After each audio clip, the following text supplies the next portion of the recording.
En el calor no se puede hacer mucho, ¿no? En el calor es más, no sé, uno siente mucho calor, si sale, ¿no? Suda, ¿no?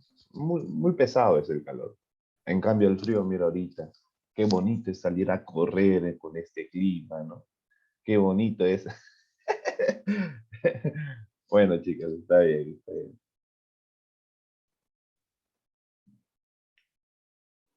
Estamos completos. Un momentito, por favor. Ahorita ya vamos a empezar.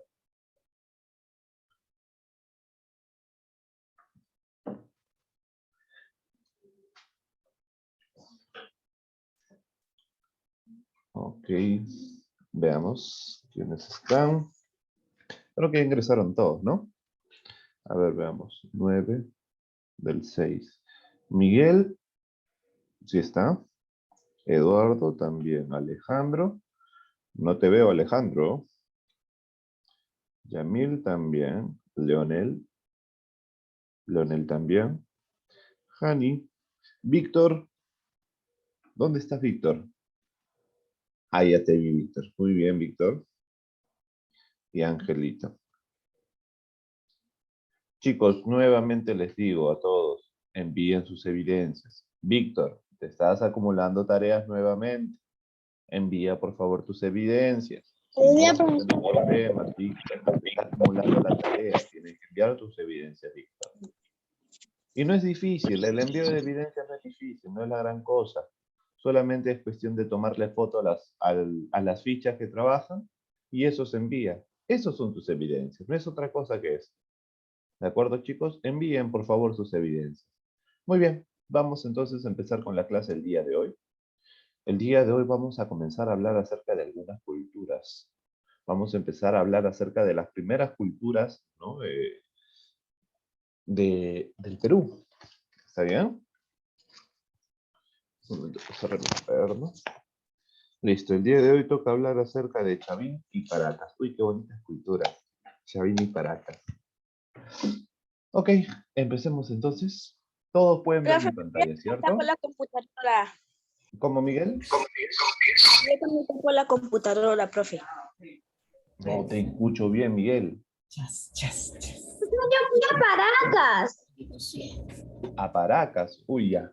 No te preocupes que vamos a avanzar todo lo que es estos temas. Paracas es un lugar que es muy fácil de llegar, ¿no? Está en Ica, si no me equivoco, está a 4 horas de Lima. 4 o 5 horas, ¿no? De Lima. Bueno, vamos a trabajar poco a poco, ¿de acuerdo? Empecemos por la primera cultura que es Chavín. A ver, empecemos. Bueno, tú ya sabes, un pequeño repaso como para que tú solamente tengas que saber qué es lo que tenemos que hacer, cómo nos tenemos que guiar u orientar. Ya sabemos que es la historia investiga el pasado. Eso lo sabemos, ¿no? La historia te permite saber o investigar, conocer el pasado. Recuerden, ¿ah? Algo que tú debes evitar cuando estudias historia. Esto es muy importante y espero que esto no se te olvide jamás. Porque este problema, aunque no lo creas, yo lo he pasado inclusive hasta la universidad. Hay personas que hasta en la universidad producen este problema. ¿Qué cosa, profesor? ¿Cuál es el problema? El contextualizar. La palabra contextualización, contextual. ¿Qué significa, profesor, el contextualizar? Significa ponerte en la posición de lo que están viviendo en ese momento. ¿Cómo, profesor? Hágame un ejemplo. Te pongo un ejemplo. Imagínate que tú estás en la calle, ¿cierto? Imagínate, no tú no. Imagínate que hay un señor que está en la calle, ¿cierto? Y está con su celular en la mano. Y al señor, sin que se da cuenta, por atrás vienen 3 personas. 3 personas. ¿Y qué le hacen? Le roban. Le roban a este pequeño señor. Le roban. Profe, ¿y qué pasó? Bueno, al momento de robarle a estas 3 personas, el señor ¿qué hizo? No hizo nada. Se asustó, solamente dijo, por favor, no me hagan daño. Y permitió que se le robe todo. El señor cuando volvió a su casa, no, perdón, cuando volvió a su casa, claro, volvió a su casa, se encontró con sus amigos. Y le cuenta, ¿no? Oye, me acaban de robar todo, mi celular, mi laptop, mi dinero. ¿Y sabes qué le dicen sus amigos? ¿Por qué no te has defendido? Si son solamente 3 personas, ¿cierto? Lo comienzan a criticar a ese señor que acaba de ser asaltado. Y le dice, ¿por qué no te has defendido? Son solamente 3 personas. Te defiendes inmediatamente y a uno lo sacas y prácticamente te quedas 1 versus 2. ¿Por qué no te defiendes? Le dice. Pero ¿sabes cuál es el detalle? Que estos amigos no están poniéndose en la posición del que ha pasado el problema. No está contextualizándose. Una cosa es que tú critiques, sí o no, pero otra cosa es que tú lo vivas o pases. Una cosa es que, ¿no? Uno diga, ¿sabes qué? Tú te pudiste defender. Claro, uno se puede defender, pero uno nunca puede saber cómo va a responder o reaccionar hasta que lo vives, ¿sí o no? Una cosa es que tú digas un consejo y otra cosa que tú lo vivas. Ahora, ¿será correcto lo que están diciendo estas 2 personas como amigos a su amigo de decirle, ¿por qué no te defendiste? ¿Será bueno o será correcto de que estos 2 amigos lo critiquen solamente de esa manera a este joven? Hay que poner un nombre, que se llame Nerón. ¿Será correcto de que de alguna manera se le critique al joven Nerón? No, Están haciendo mal. ¿Por qué? Porque no están contextualizando. Estos 2 amigos no están poniéndose en la posición de su amigo. Imagínate, pues, no ponerte en la posición significa, tú estás distraído y vienen de atrás 3 personas. ¿Tú qué vas a hacer? Una cosa es, como te digo, una cosa es criticarlo, otra cosa es vivirlo. Y la gran mayoría de historiadores, ¿qué es lo que hacen? Solamente les gusta criticar. Critican y critican el pasado, pensando de que eso puede ser cambiado, variado, etcétera. Pero no saben de que lo que está en el pasado no va a cambiar. ¿Qué podemos hacer, profesor, entonces? Aprender, aprender del pasado. Hay algunos que se esmeran no sé, por cambiar algo del pasado, pero eso no se puede. Hay otros que reniegan del pasado. Eso no se puede. Porque date cuenta, lo que hoy en día existe, todo, absolutamente todo lo que hoy en día existe, ha sido gracias a lo bueno y malo que ha pasado en el pasado. ¿Sí o no? ¿Qué tal si de repente no hubieran llegado los españoles a este continente? De repente nadie de ustedes hoy en día viviera o se conociera. Nadie y existiría. tampoco ya hablaríamos quechua y hablaríamos quechua. Claro, ni siquiera existiría la palabra Perú. ¿Qué cosa es Perú? No existiría sin la llegada del español, porque recuerda que antes de los españoles, ¿qué había? Un incanato, el Tahuantinsuyo, ¿sí? El imperio del Tahuantinsuyo. ¿Mm? Por eso yo les digo, lo más importante en la historia es contextualizarnos. Si tú vas a estudiar, por ejemplo, algo que ocurrió hace 600 años, tú no puedes estudiar eso con tus lentes del siglo XXI, con tus lentes del año 2021. Tú no puedes hacer eso. ¿Por qué? Porque tú tienes otra forma de ver la vida. Ahora nosotros tenemos otra forma de ver la vida. Y no podemos utilizar estos lentes de la actualidad para estudiar el pasado, pues chicos. Ese es el peor error. Ese es el peor error. Por ejemplo, tú sabes de que hoy en día, dígame, ¿está bien visto, permitido o se promueve que los matrimonios sean entre familia? O sea, yo me tengo que casar con mi hermana, mi tío se tiene que casar con mi No, prima y así. ¿Eso se promueve? ¿Eso no, está bien? ¿Usted qué dice? no, En la actualidad, ¿está bien que tú te relaciones con tu familia? no, Tengas romances con tu familia? ¿Eso está bien en la actualidad? no. Obviamente no está bien, ¿sí o no? Ya, pero en el tiempo del incanato, ¿el inca no se casaba con su propia hermana? Sí, Por eso te digo, tú vas a criticar con estos lentes que es del presente algo que pasó en el pasado. No se puede hacer eso, porque es el peor error que puedes cometer. Y ese error lo cometen hasta en la propia universidad. Imagínate, imagínate. Personas que supuestamente ya deberían conocer estas cosas, estos criterios básicos, no lo entiende. Muy importante, chicos. Entonces, este consejo es muy importante. Si tú quieres aprender de historia, hay que intentar estudiarla, pero cuando estás estudiándolo, intenta estos lentes del siglo XXI, déjalo para un lado. Si tú estás estudiando algo que pasó en 1600, tú te pones los lentes del año 1600. Algo de 1700, lentes de 1700. O bueno, no es necesariamente que ustedes tienen un lente para cada año, ¿no? Sino que es la idea que yo les quiero hacer saber, ¿no? De que es muy importante de que tú te contextualices, te pongas en el lugar de esos personajes que lo están viviendo. ¿De acuerdo? ¿Listo? Muy bien. ¿Por qué no? Profesor, mejor dicho, que lo han vivido. Claro, pues no vas a criticar algo con tus ojos del presente, algo que está en otro tiempo. Completo. Y con el ejemplo de la familia, creo que ya te diste cuenta, ¿sí o no? Hoy en día nadie puede, no se promueve. Es más, está mal visto que uno se relacione con su familia, ¿sí o no? Pero antes eso era lo normal. Que tú te cases con tu propia hermana era lo normal. Entonces, mira, te das cuenta cómo la realidad es diferente cada año, en cada tiempo. Por eso es muy importante para poder aprender y entender la historia que es necesario contextualizarnos, ponernos en el lugar de lo que lo están viviendo, ¿de acuerdo? Con esta vamos a llamarlo introducción, vamos a empezar la clase, ¿de acuerdo? Está bien, Alejandrito, no te preocupes. Para poder, y recuerda, profe, ya me contextualicé, ahora, ¿qué más sigue? No te olvides, tú no puedes estudiar historia si no utilizas fuentes. Las fuentes te permiten hacer saber o conocer diferentes tipos de acontecimientos, hechos, etc. Si yo quiero saber, por ejemplo, cómo vivían en el pasado, fuentes orales. Si yo quiero saber, por ejemplo, qué es lo que pasaba en el pasado, puede ser escritas. Quiero saber de repente cómo eran las casas del pasado, materiales, Machu Picchu.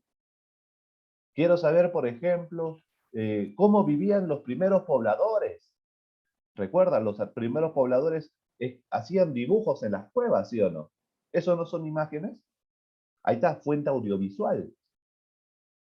Ah, la historia no se estudia con tus criterios personales, ¿no?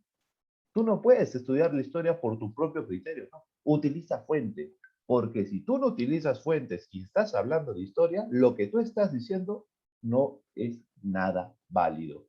Es como que fuera de tu imaginación. Es como que yo te dijera, oye, ¿tú sabías de que Machu Picchu fue creado por los alienígenas? Y ustedes me dicen, ¿qué, profesor? ¿Cómo es eso? ¿De dónde saca esa idea, profesor? Y yo te digo, de YouTube. ¿Eso es una fuente confiable? Obviamente que no, el YouTube es solamente una página de internet. ¿Cuándo es una fuente confiable, profesor? Cuando está documentado, cuando ha sido investigado. ¿Quiénes investigan la historia? Los historiadores. Por ejemplo, un librito te puede ayudar. Tienes que buscar fuentes, ¿de acuerdo? Para poder entender la historia. Y esto es muy importante para lo que vamos a hacer de ahora en adelante. Yo te voy a preguntar mientras que estoy explicando, yo quiero que tú me estés atento, yo te voy a preguntar algunos detalles, por ejemplo, ¿qué tipo de fuente es esta? Tú me dices, profe, tal fuente. Y no es difícil de recordar, ¿sí o no? La oral tiene que ver solamente con la voz, te lo dicen al hablar, fácil. La escrita, cuando está escrito, ¿no? No hay nada que pensar. Lo material, ¿qué cosa es, profesor? Objetos, pues. Materiales o construcciones. Todo lo que son objetos. Así nomás. Material son objetos, fuentes son objetos que se han dejado como huellas. Entonces, mira, relaciónalo nomás. Y audiovisual, profe. Por un lado, audio y por otro lado, visual. ¿Qué cosa es? ¿No es un video? ¿No es una grabación? Sí, ¿Está difícil de recordar estas cuatro fuentes? No está, ¿sí o no. no? Podemos empezar entonces. Muy bien, con mucha emoción empezamos la explicación. Empecemos por las primeras culturas prehispánicas. Recuerden que nuestro Perú no siempre ha sido considerado un Perú. Es más, hubo un momento donde cada cultura, cada pueblo vivía con sus propias reglas.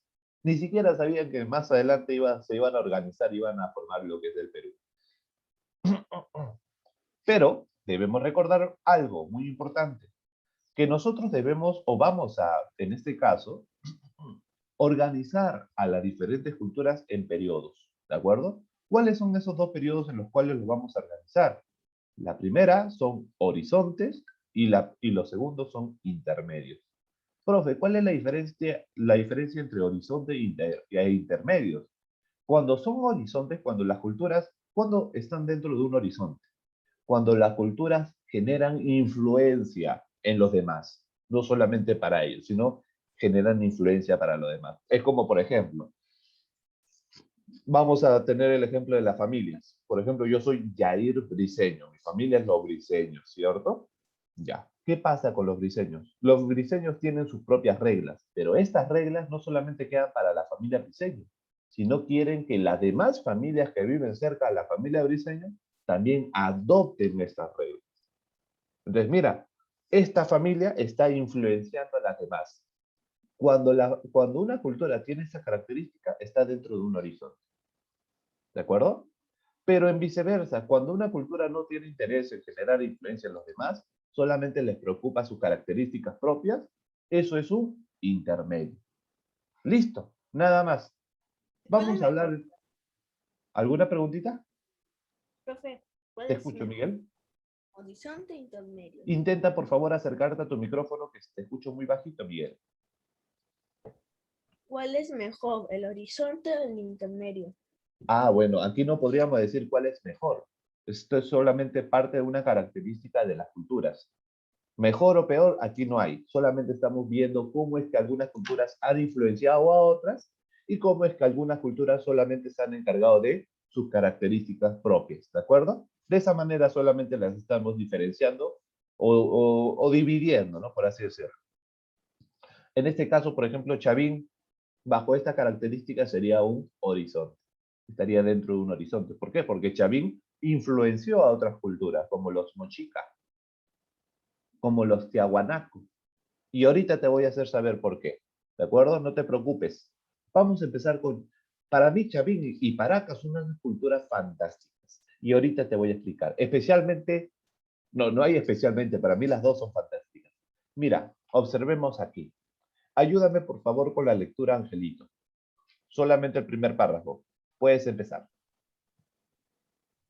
Chavín, la primera cultura. Esta cultura floreció en Ancash. Su núcleo fue el templo de Chavín de Huántar, un importante centro de peregrinación habitado por sacerdotes quienes decían tener contacto con los dioses y que podrían predecir el inicio de las lluvias, las sequías, etc. Información indispensable para la agricultura. Ahí nomás, Angelito. Ahí nomás. Algunos datos importantes que has podido de repente leer a través de esta pequeña introducción de la cultura chavín. Vamos a saber. Primero, ¿qué te dicen? ¿Quiénes son los que habitualmente van a conocer, en este caso, los diferentes problemas que puedan surgir en este lugar? Los sacerdotes, ¿no? Los sacerdotes son prácticamente los que saben los problemas que pueden ocurrir, como por ejemplo las sequías, lluvias, ¿no? Etcétera. Ahora, es más, dice que estos sacerdotes tenían esa capacidad de poder comunicarse con los dioses. Qué curioso. Ahora, a Chavín se le conoce como una sociedad teocrática. ¿Qué significa? Que son los religiosos los que tienen el poder. ¿De acuerdo? Recuerden que la humanidad a lo largo de la historia ha tenido diferentes tipos de poderes. Había momentos en la historia donde los que son sacerdotes o religiosos tenían el poder. Hay otro momento en la historia donde los militares tienen el poder, como por ejemplo en la independencia. A partir de la independencia, los militares tienen el poder. Hay otro momento en la historia donde ya no son los militares, sino son los civiles, o sea, gente ordinaria como tú y como yo, que van a tener el poder, con Manuel Pardo y Lavalle. Y así, mira, hay diferentes momentos en el Perú que ha habido diferentes tipos de gobierno. En este caso, Chavín empezó con un gobierno teocrático, que significa un gobierno está gobernado por sus religiosos. ¿De acuerdo? Ahora, yo te pongo lo siguiente. En, en aquel entonces, estamos hablando de las primeras culturas, ya pasamos acerca de la población, ya la gente ya pobló este continente, ya se está organizando en culturas. Estamos hablando de Chavín. ¿Listo? No hay problema. Díganme, chicos, ¿qué es lo más importante para la humanidad cuando recién se ha estado organizando? ¿Qué es lo más importante para la humanidad? La comida. La comida. Perfecto, la comida. Para la gente lo único que vale la pena es la comida. Porque por comida uno se puede morir, ¿sí o no? ¿Acaso tú te mueres porque no estás jugando con tu Play? ¿Acaso uno se muere porque no está yendo a la piscina? ¿O porque está encerrado por el tema del COVID? Tú no te mueres por eso. Tú puedes morir si no tienes que comer. Por eso para esta cultura y su gente, ellos sabían y comprendían muy bien este tema de la comida. Y tú sabes que para la comida, ¿qué es lo que necesitas? En aquel entonces no había manguera, no había sedapal, que agarras, abres tu canito y sale el agua. No, eso no había. Entonces, ellos cómo de alguna manera podían producir alimento. ¿De qué dependían? Dependían de las lluvias, ¿sí o no? Dependían de las lluvias, dependían también, imagínate que ellos digan, ¿sabes qué? Vamos a sembrar, hoy día sembramos todo, y durante todo un mes hay sequía. Eso que han sembrado, ¿saldrá algo de ahí? Pérdida de tiempo, ¿sí o no? O sea, date cuenta, la agricultura tiene que ver mucho con los chavines. Entonces, ¿qué pasó? Estos sacerdotes, estos sacerdotes ya tenían conocimiento de las... hay un video que te voy a presentar, ¿ya? Pero te voy a dar algunos detalles. Los sacerdotes de Chavín, ellos ya tenían conocimiento de ciertas cosas. Ellos, por ejemplo, ya sabían ver las estrellas. Y tú sabes que viendo las estrellas, ¿qué puedes conocer? Las estaciones del año, ¿sí o no? Tú al saber las estrellas puedes saber las estaciones del año. Tú sabes que el planeta Tierra está en constante movimiento, ¿sí o no? El planeta Tierra está en constante movimiento y obviamente el Sol está en el centro. Tú sabes que cuando la Tierra está en ciertos momentos, va a pasar por diferentes etapas. Por ejemplo, cuando está por acá, estamos primavera. Por acá, verano. Por acá, otoño. Por acá, invierno. Y aunque no lo creas, en cada una de estas, imagínate, cuando tú sabes, ¿no? Y obviamente, ¿no? Ahí está dividido en dos partes, ¿no? El día, la noche, la parte del día es la que ve al sol, la parte de la noche es la que la espalda. Bueno, eso tú ya lo sabes. Pero un detalle, aunque no lo creas, el sol cada vez que está en diferentes etapas aquí se presentan unas diferentes constelaciones con las estrellas. Y aunque no lo creas, las constelaciones son diferentes en cada etapa. Por eso es que estos sacerdotes, al poder ver las estrellas, ellos ya podían, sin necesidad del calendario, saber en qué estación del año estaban. ¿Te das cuenta? ¿Ellos necesitan un calendario? No. Y a través de las estaciones ellos ya sabían inclusive cuándo cosechar, cuándo no hacerlo. Por ejemplo, si estamos en primavera, ¿es conveniente sembrar? ¿Cómo que no? Si es primavera. Claro, en primavera tú siembras. Pero si estamos en invierno, ¿tú vas a querer No se sembrar? puede. Ah, si estamos en Más o otoño, menos, donde profe, las porque en plantas están invierno prácticamente perdiendo sus hojas. hay lluvia. Cuando estamos en otoño, donde el sol ya no es tan fuerte y las plantas dejan caer sus hojas, ¿ahí será buen momento para cosechar? Ya, si te das cuenta, pero estos criterios que nosotros lo vemos tan básico, en aquel entonces la gente no lo conocía. ¿Quiénes lo conocían? Los sacerdotes. Por eso los sacerdotes le decían a la gente, este es momento para sembrar. O en viceversa, no siembren, cuídense porque vamos a estar en sequía, ahorren el agua de repente. Y la gente les obedecía. Y lo curioso es que eso sí pasaba. ¿Y qué creía la gente? Creía que estos sacerdotes se podían comunicar con los dioses y los dioses le decían cuándo iba a haber lluvia, cuándo iba a haber sequía, etcétera, etcétera. ¿Te das cuenta por qué la población dependía tanto de sus sacerdotes? Porque el sacerdote era como si fuera su presidente en la actualidad. Era la máxima autoridad. ¿Y por qué era la máxima autoridad? Porque él tenía estos tipos de conocimientos. ¿De acuerdo? Continuemos. Y ya saben, ¿no? Muy importante, ¿no? Muy importante. Por eso ellos, los chavines pensaban que los sacerdotes tenían contacto con los dioses, ¿no? Porque podían predecir lluvias, sequías, hasta los eclipses lo podía predecir. Imagínate. ¿Y tú sabes ver las estrellas? O sea, si tú te pierdes, ya fue ya. Usted tiene que aprender a ver las constelaciones. Fíjese en internet, intente buscar constelación por cada etapa del año y te vas a dar cuenta que las constelaciones son diferentes. Mira, para controlar el agua y ampliar sus áreas de cultivo, ¿qué es lo que utilizaban? Comenzaron a construir canales. ¿Cómo? Desviaban el río. El río está, ¿no? Tú sabes que el río solamente es una línea. Ellos comenzaban a desviarlo para hacer canales. Y esos canales llegan a sus cultivos. ¿Listo? Yo escuché un video que no solo hacen canales, dice que cuando pasa el agua o algo así, dice que pues, ¿Cómo? No te escuché como robot. en los canales no solo es para ayudar a las personas que quieren quitar sus tierras, porque por ahí se hace sonar que es una agua. Uy, ¿soy solamente yo o se le está escuchando a Eduardito como si fuera un robot? Profesor, yo también lo escucho como si fuera robot. Sí, Yo sí. escucho como robot. Eduardito, Yo creo también, que hay un profe. poquito de problemas con el internet. Ahorita te voy a escuchar, ojalá que se arregle rápido tu internet para poder entenderte, porque no te he entendido casi nada.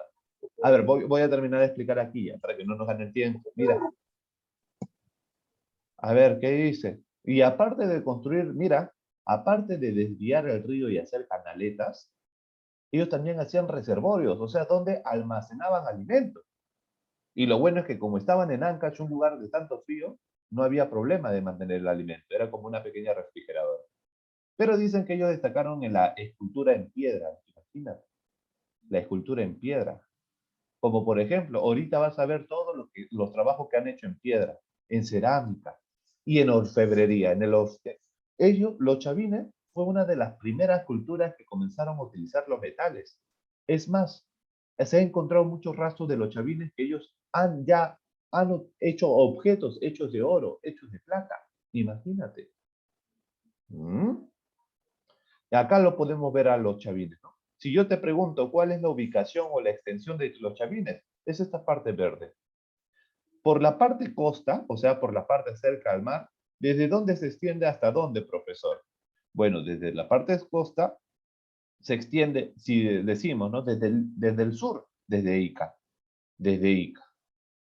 ¿Hasta dónde, profesor? Hasta Lambayeque, por la zona costa. Mira, Lambayeque e Ica. Profe, ¿y por la parte sierra? Bueno, por la parte sierra es desde Ayacucho hasta Cajamarca. Imagínate toda esta extensión. No era tan grande igual, pero igual no era tan pequeño, ¿no? Era una extensión considerable. Recuerden que recién se está organizando esta cultura. Te voy a presentar el video, ¿de acuerdo? Vamos a empezar y al final vamos a seguir con la clase. Ustedes intenten ver el video e intenten entender todo lo que puedan entender. Si hay algo que de repente se te pasa, no hay problema. Por ejemplo, el tema de horizontes e intermedios, no le des tanta importancia porque ahorita todavía no es importante que lo aprendas. Por eso no te estoy enseñando eso. Lo importante es que la información de los chavines, ¿de acuerdo? Eso quiero que tú te das cuenta. Es un videito no muy largo, presten atención. Presentamos a la cultura chavín, una de las más importantes culturas preincas del Perú. Chavín fue descubierta por el padre de la arqueología peruana, Julio César Tello, el cual consideró a Chavín como la cultura matriz del Perú, debido a que fue en su momento la cultura con mayor antigüedad. Su aparición dentro del horizonte cultural ocurre en el periodo conocido como formativo andino y es considerado dentro del primer horizonte cultural, desarrollándose entre los años 1200 al 200 a.C. Su expansión ocurre a lo largo de la costa y sierra peruana, con mayor influencia en los departamentos de La Libertad, Lima y Ancash, siendo en este último el lugar de su origen, específicamente entre los ríos Huachexa y Moshna, en el callejón de Conchucos. Su máxima expansión en la costa ocurre desde Lambayeque hasta Ica y en la sierra desde Cajamarca hasta Ayacucho. Su influencia abarca principalmente en la religión debido a la ferocidad de sus dioses y en la aplicación de nuevas técnicas que permiten mejorar su productividad en la agricultura y también en su visión de la astronomía. Su centro de progreso fue el fabuloso templo de progreso, fue fabulosa actividad en la agricultura y también en su visión de la astronomía. Aquí un stop nomás. Justamente lo que te había mencionado, ¿no? Ellos ya tenían capacidad de poder entender los astros, las estrellas. Ya tenían esa capacidad. Y en la agricultura, bueno, lo que te mencioné, ¿no? Profe, yo creo que antiguamente eran mejores que en la actualidad. Hay un detalle respecto a lo antiguo. Es cierto que habían sacerdotes que conocían, pero la información no era para todos. La información solamente era para algunos, recuerda, era solamente para los sacerdotes y la gente común, ¿tú crees que tenía algún tipo de conocimiento? Y al sacerdote tampoco le convenía hacer conocer a esa gente estos conocimientos. No le convenía, porque el sacerdote podía perder su poder. Y te voy a explicar aquí cómo es que estos sacerdotes se decían que obtenían su poder. Leonel, dime. Pero, ¿cómo conocían a las estrellas? ¿Cómo se comunicaban? Lo aprendieron con el tiempo, aprendieron constantemente viendo las estrellas, de repente, ¿no? Habrán estado mucho tiempo viendo las estrellas y habrán dado cuenta que la naturaleza responde justamente también como se está viendo las estrellas de noche. Si vemos una tipo de constelación, de repente significa algo. Dime, Ángel. Hay animales o aves que se guían con las estrellas y el río para que migren. Ah, eso también, ¿no? El tema de las migraciones, las aves también. No sé si necesariamente utilizaban las estrellas, pero lo que sí sé es que las aves se guían también por la ubicación o por la dirección del aire. Tú sabes que, por ejemplo, en las mañanas, el aire, ¿por qué se siente tan frío? O perdón, cuando recién amanece, ¿por qué el aire se siente un poco caluroso? Porque es aire que viene del mar hacia la sierra.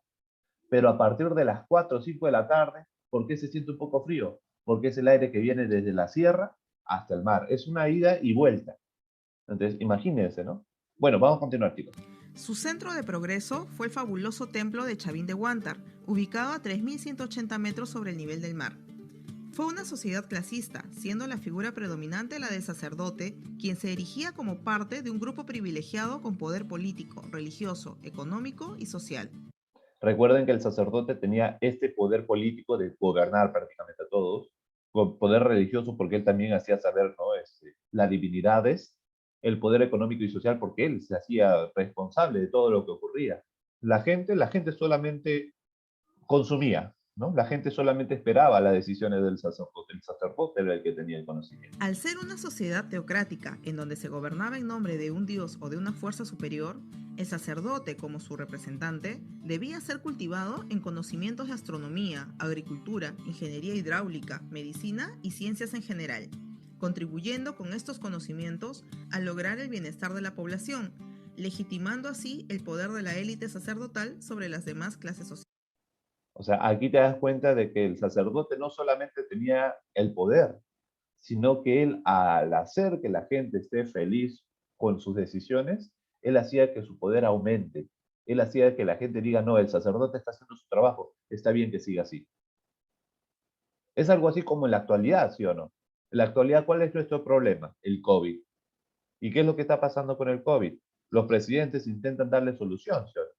Por ejemplo, a Sagasti le están teniendo una buena aprobación. ¿Por qué? Porque él está consiguiendo bastantes vacunas, ¿sí? Pero en cambio, si Sagasti no hubiera conseguido una buena cantidad de vacunas, ¿tú crees que tuviera aprobación? la gente lo hubiera cambiado hace rato, ¿sí? Ya, por eso es muy importante que aquellas personas que tienen el poder lo utilicen para el bienestar de la población. Porque si no, la gente obviamente no va a continuar manteniendo ese poder, ¿cierto? La construcción del templo o recinto ceremonial Chavín de Huántar empezó con el llamado templo antiguo o viejo, y su construcción duró aproximadamente 200 años, entre los años 1500 y 1300 a.C. Fue decorado con cornisas, lápidas, frisos y dinteles tallados con los dioses que gobernaban Chavín, entre los cuales resalta el llamado dios sonriente. Esta imagen fue encontrada en una escultura lítica con forma de cuchillo o lanza ubicada en el centro del templo y conocida como lanzón monolítico, y era hacia quien se dirigían los sacrificios que se realizaban. La ofrenda humana era conducida por un conjunto de laberintos de galerías subterráneas dirigidas hacia el centro del templo.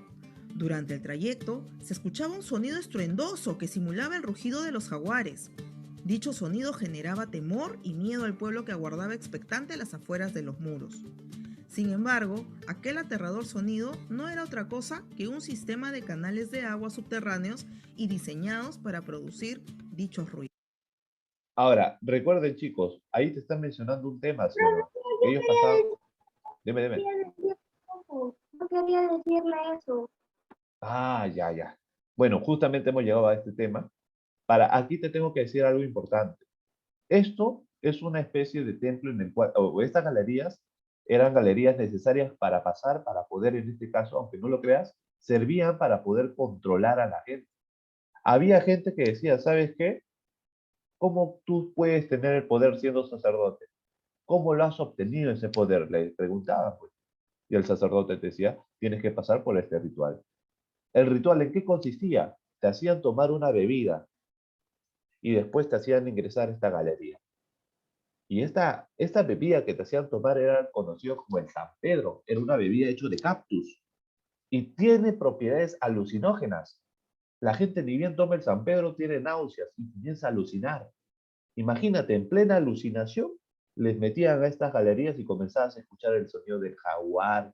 O sea, ¿te imaginas qué trauma para la gente? Chicos, nos está ganando el tiempo. Ingresamos nuevamente al mismo link, ¿de acuerdo? Ingresamos al ¿Están mismo link. probando con las personas esa agua de cactus? Ahorita les voy a seguir explicando. Ingresamos al mismo link, por favor, porque ya se está acabando esto.